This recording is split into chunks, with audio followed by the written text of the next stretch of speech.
The Creature of the Road by Unclever Name. There was once a very small, quiet, rural village.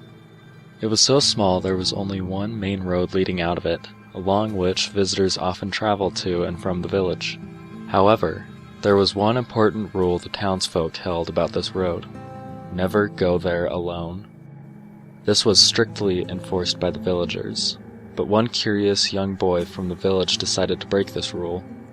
He set out one day, when no one was around, to explore the road alone. As he approached the trail for the first time, he realized there was something very odd about it. Although he knew there were always people coming into town, the road itself looked like it had hardly been used. Grass and weeds had grown across the whole path, and it was so poorly maintained that they reached all the way up to his waist, making it difficult to walk quickly.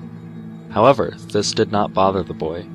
Determined to make his trip worthwhile, he pushed into the overgrowth, looking back over his shoulder occasionally to make sure no one was watching. He moved quickly, hoping to get out of sight by any passers-by. However, the boy's pace was cut suddenly short by the sound of something moving in the grass next to him. The boy's heart skipped a beat as he stopped in his tracks, looking and listening for the source of the disturbance. The overgrowth was so thick he couldn't see anything, but he could hear the sound of something crawling in the grass near his feet. He could tell it wasn't very big, but something about it gave him a horrible feeling. The feeling of being hunted. The boy was overcome by a growing sense of hopelessness, as he realized he had traveled too far down the road to make it back before the creature reached him, as the grass made it hard for him to move quickly. Suddenly, the boy sensed he was being watched. The creature had spotted him. From the corner of his eye, he could make out a wide pair of eyes and long, sharp fangs fixed on him. The boy's heart was pounding as he turned to face it. Suddenly, a hand grabbed his arm. The boy jerked and looked, only to see the face of one of the elders of the village. "You fool! Don't you know better than to come out here alone?" The man grabbed the boy and ran with him back to the village.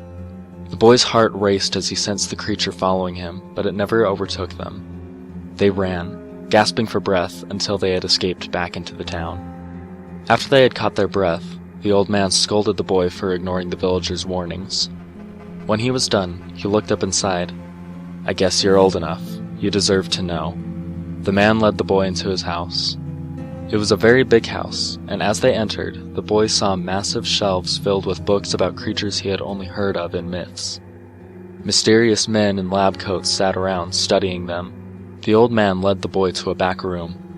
He faced away, saying, "I'm going to tell you the truth about what you saw today."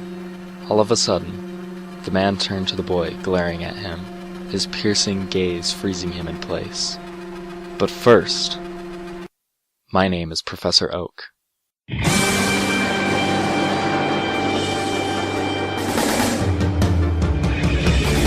I wanna be the very best, like no one ever was.